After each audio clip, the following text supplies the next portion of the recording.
Well, I'd certainly like to know why the FBI has had the Hunter Biden laptop since December of 2019, if not earlier.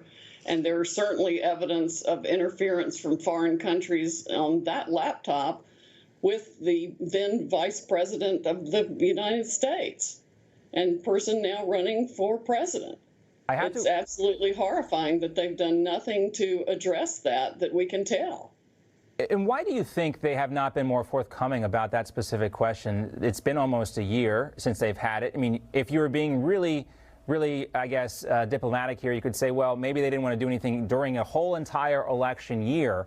But that said, yeah, well, that's what I was going to ask you about. What possibly could be the reason for not pursuing an investigation here, considering they've had this laptop for so long? Well, let's give them the benefit of the doubt, even that they were pursuing some sort of investigation. Still, there's no basis for them to have withheld that information from the president and the public when he was facing an impeachment over asking Ukraine to look into corruption. Do you think the FBI should have also called a news conference and kind of done this in reverse and say, in fact, no, this is not Russian disinformation about the Hunter Biden story, as so many people claimed? Then, you know, after the fact, we're now figuring out that's not the case here? Actually, Radcliffe has come out and said that it was not Russian disinformation. But with the FBI in conjunction, I mean, to see Christopher Wray come out, I thought it was a powerful image to see these two guys together and, you know, beneficial to the country. I think the message there that we do need to have faith in our election system is important here. But something similar to this, we did see John Radcliffe, yes, come out and say that, but we haven't seen the same kind of full-throated explanation from the FBI like we saw on this topic. It would be helpful, and I think we still need a whole lot more information. From what I understand, there is evidence of serious crimes on that laptop that should have been prosecuted immediately.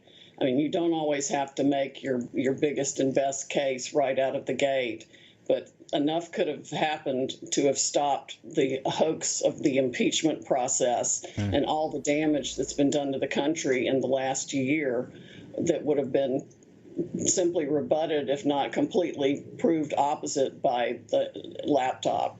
Do you think the impeachment and Crossfire Hurricane, you know, perhaps shaded the FBI's decision not to pursue this? I think the FBI and substantial components within the FBI have been making politically based decisions for a very long time. Yeah. We have multiple instances now. They buried the Wiener laptop. I don't think that's ever surfaced, and there's scads of crimes on that, including Clinton's emails and the golden emails that Comey purportedly was looking for, but yet they didn't get a search warrant for them despite the fact they knew they were there. I mean, 675,000 Clinton emails on that laptop. And then we have also the prosecution of General Flynn that they completely made up. That should never have happened. And now the hiding and protecting of Hunter Biden while they go after the president. It's all inexcusable, and it's all politically motivated. Yeah, also inexcusable. You mentioned Anthony Weiner's laptop here is the internet and, you know, computer security from some of these people associated with Democrats, whether it's Hillary Clinton's email, John Podesta's email getting hacked, you know, Anthony Weiner's email and his activities online, and now we have Hunter Biden's laptop as well. Let's talk about another angle of this story. You know, some people say that this might not necessarily go away even if Joe Biden wins, and that Kamala Harris might be interested in this investigation to effectively force Joe Biden out of the Oval Office should he win. What do you think about that kind of line of speculation?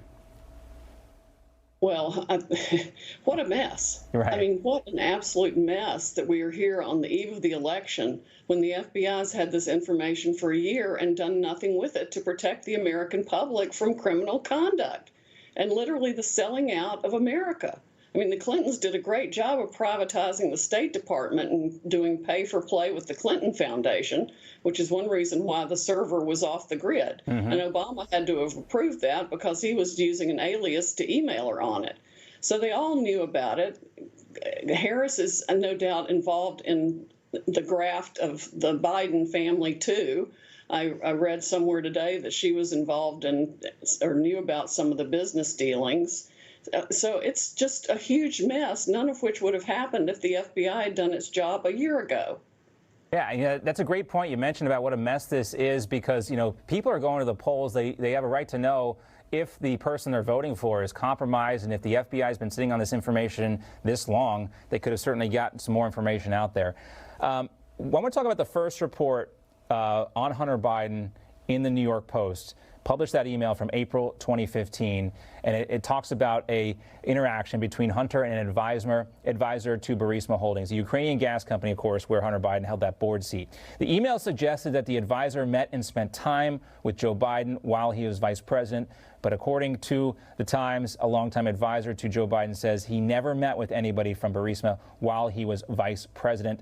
The advisor's name is Amos Hochstein. He served as an advisor to Biden on Ukrainian affairs in 2015. Now, do you buy that, Sidney, that there was never any direct interaction between anyone from Ukraine and Joe Biden?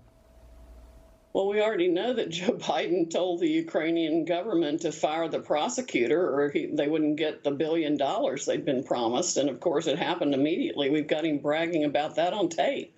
So obviously, he had communications with the Ukrainians while he was vice president. Yeah. And, a lot of people are focused on the one interview he did, I think, with Savannah Guthrie a while ago, and he said, you don't know what you're talking about when asked these questions. Can President Trump get to the bottom of this, considering the foreign policy aspect is supposed to be off the table tonight during this debate?